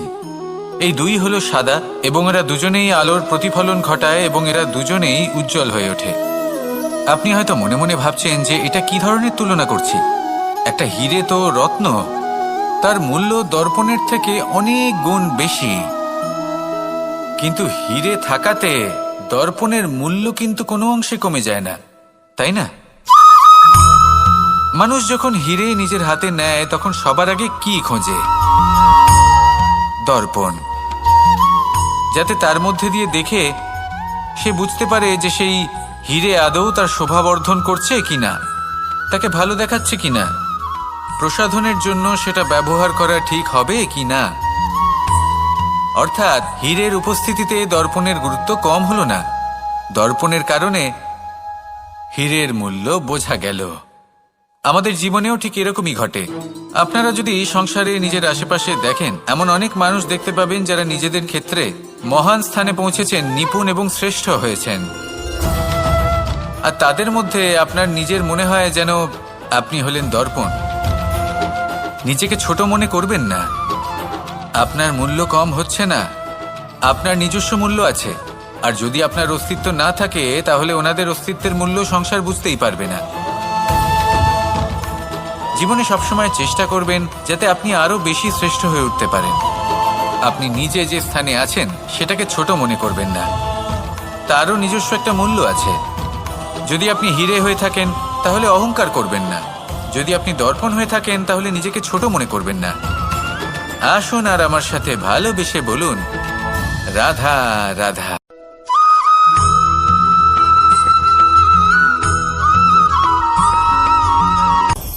আপনি কখনো পর্বতের শিখরে উঠেছেন?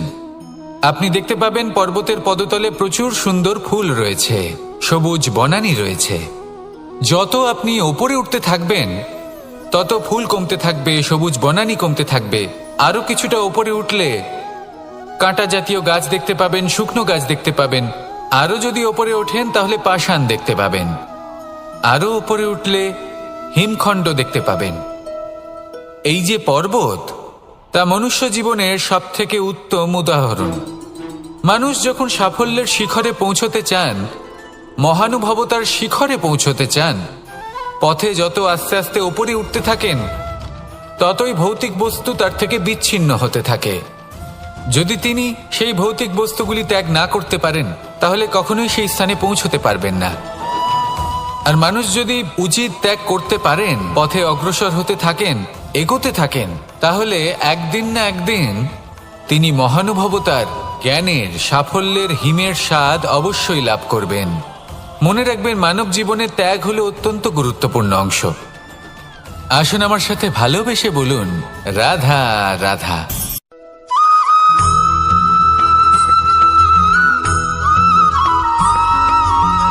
পিতা আর পুত্রের সম্পর্ক অত্যন্ত মধুর হয়ে থাকে। পিতা স্বপ্ন দেখেন, তাকে পূর্ণ করার সকল সম্ভাব্য চেষ্টা করেন, কিন্তু তাও অনেক সময় ওনার স্বপ্ন অপূর্ণ থেকে যায়। তখন পিতা ভাবেন যে স্বপ্ন উনি পূর্ণ করতে পারেননি, ওনার সন্তান তা অবশ্যই পূরণ করবে। যে স্থানে উনি কখনো পৌঁছতে পারেননি, সেই স্থানে ওনার পুত্র অবশ্যই পৌঁছবে। পিতা নিজের সন্তানের ভবিষ্যৎ নিয়ে সেই স্বপ্ন দেখেন, আর যখন সেই সন্তান সামনে এগোতে থাকে তখন তার দুঃখ হয় না, বরং গর্ব হয়। ওনার ভালো লাগে এটা দেখে যে ওনার সন্তান অনেক উন্নতি করছে। কিন্তু যখন সন্তান নিজের অভিভাবকের শক্তি দেখে, তার যশ দেখে হিংসা করতে থাকে, সমস্যা সেইখানেই শুরু হয়। সেই জন্য সকল সন্তানকে এটা মনে রাখতে হবে, দেখুন, পুত্র হবার সুবাদে, এক সন্তান হবার সুবাদে এটা হলো আপনার অধিকার যে আপনি আপনার পিতার থেকে বেশি উন্নতি করবেন। আপনার পিতাও এটাই চান, কিন্তু সুস্থভাবে এটা করুন। একটা রেখা টেনে নিন যাতে আপনি তাতে এগোতে পারেন আর আপনার পিতার তাতে গর্ববোধ হয়, আর সেই বিষয়ে দুঃখ না হয় যে আমার সন্তান আমাকেই ছোট করার চেষ্টা করছে। ইতিহাস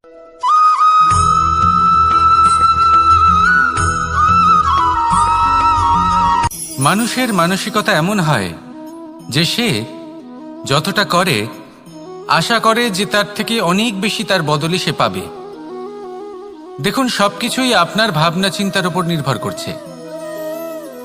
আপনি যদি ফলের বিষয়ে ভেবে কর্ম করতে থাকেন তাহলে সেটা অনুচিত। জীবনের আসল আনন্দ হলো নিজের কর্ম করতে থাকা, ফলের চিন্তা করা উচিত নয়।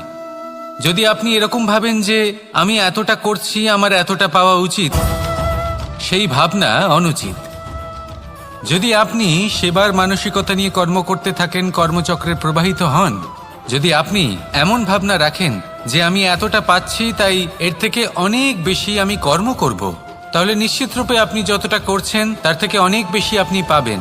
আপনার আশার থেকে অনেক বেশি আপনি পাবেন। শুধু জীবনে অনেক বেশি কাজ করতে থাকুন, ফলের চিন্তা করবেন না। আর মনে রাখবেন, এই ভাবনাই সব থেকে বড় বীজ। কর্মের উপর বিশ্বাস রাখুন, জীবনে যা যা আপনি চান সবই সুখময় হবে। আসুন আর আমার সাথে ভালোবেসে বলুন, রাধা রাধা।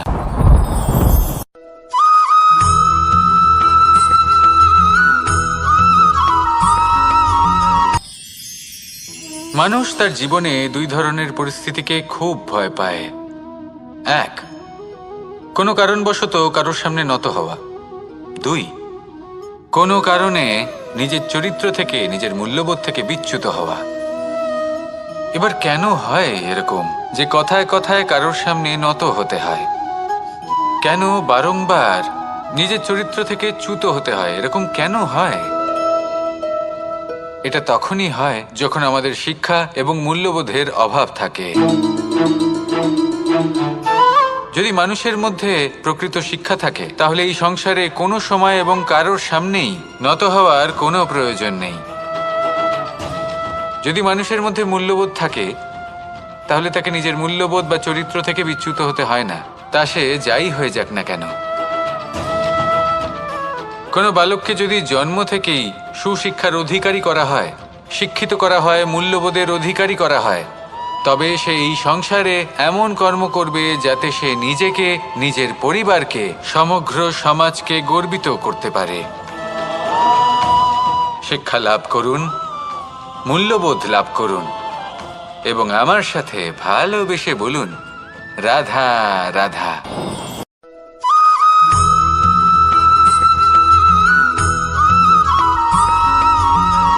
কেউ বলে জীবন খুব ক্ষণস্থায়ী, কেউ বলে জীবন হলো একটা সুন্দর স্বপ্নের মতো, আবার কেউ বলবে জীবন হলো এক কঠোর সত্য।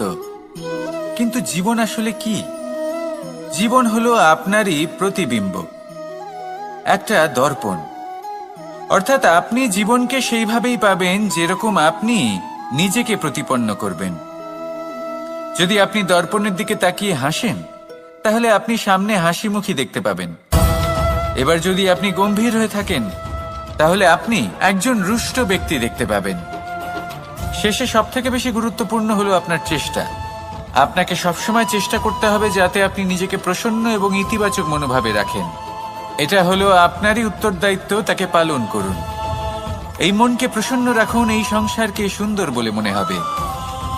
আর এই মন প্রসন্ন হয়ে বলবে, রাধা রাধা।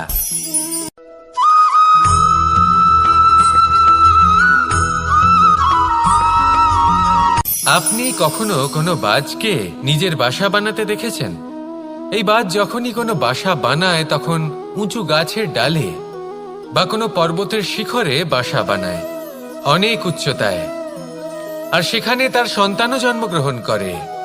যখন এই সন্তানেরা জন্মায়, তখন এই বাজ খুবই ভালোবেসে এবং খুব সাবধানে এদের পালন পোষণ করে। নিজের ঠোঁট দিয়ে তাদের ঠোঁটে খাবার পরিবেশন করে। কিন্তু যেই সেই সন্তানেরা হৃষ্টপুষ্ট হয়ে যায় এবং সেই কথা বাজ নিজে বুঝতে পেরে যায়, সেই বাজ নিজেই সেই বাসা ছিন্ন ভিন্ন করে দেয়। সেই সন্তান যাদের সবেমাত্র ডানা গজিয়েছে, কিভাবে উড়তে হয় তারা জানে না, সেই সন্তানগুলিকে উচ্চতা থেকে ঠেলে দেয়। সেই সন্তান প্রথমে ভয়ভীত হয়ে যায়। তারা সামনে মৃত্যুকে দেখতে পেয়ে ভয়ের কারণে তাদের ডানা ঝাপটাতে থাকে। আর সেই প্রক্রিয়াতেই সেই সন্তানগুলি উড়তে শুরু করে দেয়। এবার এই ঘটনায় আমরা কি শিক্ষা পেতে পারি? এটাই, যদি আপনি মাতাপিতা হন, তাহলে নিজের সন্তানকে অবশ্যই স্নেহ করুন, কিন্তু তাদেরকে নিজের আঁচলের তলায় বেঁধে রাখবেন না। যদি আপনি চান আপনার সন্তান জীবনে উন্নতি করুক, তাহলে নিজের মুঠো থেকে তাদের স্বতন্ত্র করে দিন। এই সংসারে সংঘর্ষ করতে দিন। সেই সন্তান নিজেই বুঝতে পারবে যে জন্মের সময় পাওয়া ডানা কি করে ব্যবহার করতে হয়। আর আপনার চোখের সামনে আপনার সন্তান এই আকাশে উড়তে থাকবে। তাহলে আসুন আমার সাথে ভালোবেসে বলুন, রাধা রাধা।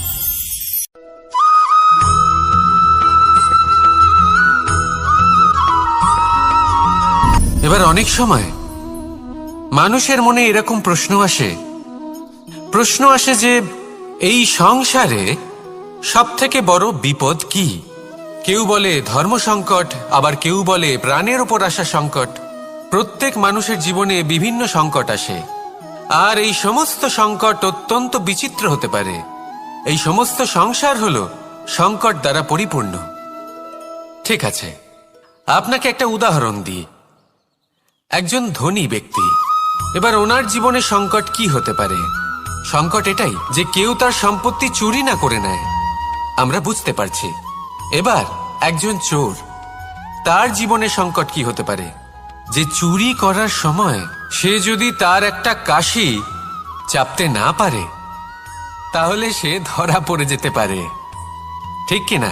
আবার অনেক সময় এমনও হয় যে যার জন্য আমি সংকট, সেও আমার কাছে সংকট।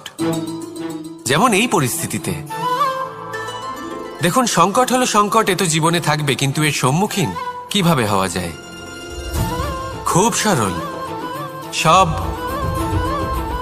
এটার ওপর নির্ভর করে, মনের ওপর। এই মনকে নিয়ন্ত্রণ করলে সব ঠিক থাকবে। এবার যদি ধনী ব্যক্তি মনকে নিয়ন্ত্রণ করে ফেলেন, নিজের অর্থের ব্যবহার শুভ কাজের জন্য, সমাজের সেবার জন্য বিকাশ করতে করেন, ওই অর্থকে একত্রিত করে না রাখেন, তাহলে চুরির সমস্যা, এই সংকট সেখানেই কেটে যাবে। এবার যদি কথা বলি সেই চোরের, তাহলে চোর যদি নিজের মনকে সংযত করে নেয়, যদি নিজের কর্মকে নিয়ন্ত্রণ করতে পারে, তাহলে এমন কোনো স্বর নেই, এমন কোনো স্বর নেই যা ওকে ধরা পড়তে বাধ্য করবে।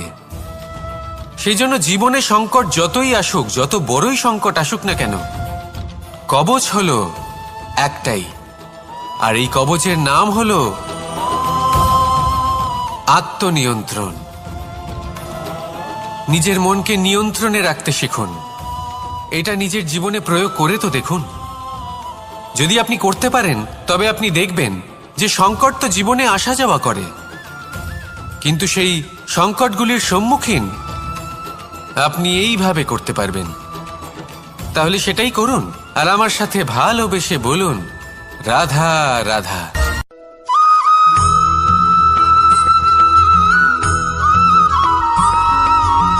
এই সংসারে কখনো কোনো ব্যক্তিকে তার বাইরের পোশাক দেখে বিচার করার চেষ্টা করবেন না।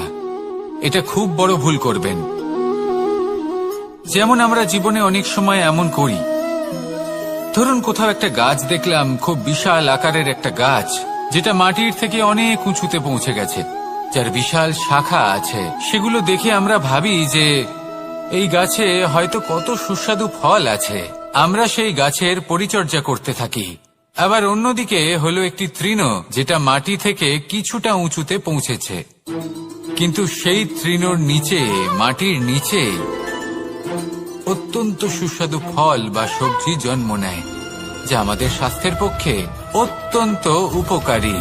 সেই জন্য কখনো আবরণ দেখে কাউকে বিচার করতে চেষ্টা করবেন না। তার বদলে এটা বোঝার চেষ্টা করুন যে আপনার সামনে যে ব্যক্তি আছে বা বস্তু আছে, তার বিশেষত্ব কি। যদি এই বিশেষত্ব বোঝার ক্ষমতা আপনি অর্জন করেন, যদি এই শিল্প আপনি নিজের ভেতরে জাগ্রত করেন, তাহলে এই সংসারে বিশেষত্ব কি সেটা আপনি জানতে পারবেন। আর এই সমস্ত খেলা দৃষ্টি থেকে নয়, দৃষ্টিভঙ্গি থেকে জন্ম নেয়। দৃষ্টিভঙ্গি সবসময় শুভ রাখুন, আর আমার সাথে ভালোবেসে বলুন, রাধা রাধা।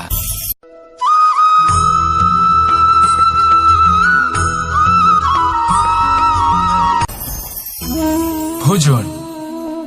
এবার ভোজন সংগ্রহ করার জন্য মানুষ কি না করেন, সব সময় চেষ্টা করতে থাকেন।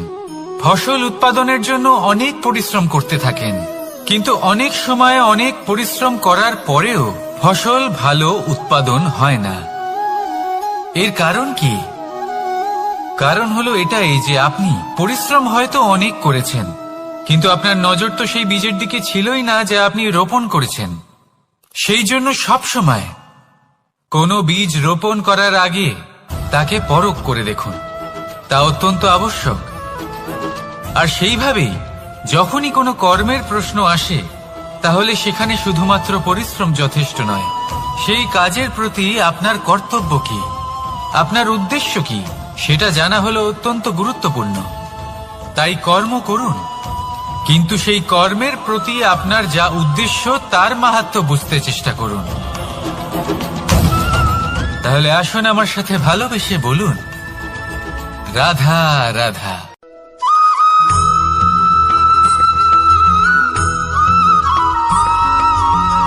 এই সংসারে কোনো বস্তু হোক বা ব্যক্তি হোক, তার একার গুরুত্ব কিন্তু খুব বেশি নয়। একটা উদাহরণ হিসেবে বৃষ্টির ফোঁটাকে ভেবে দেখুন।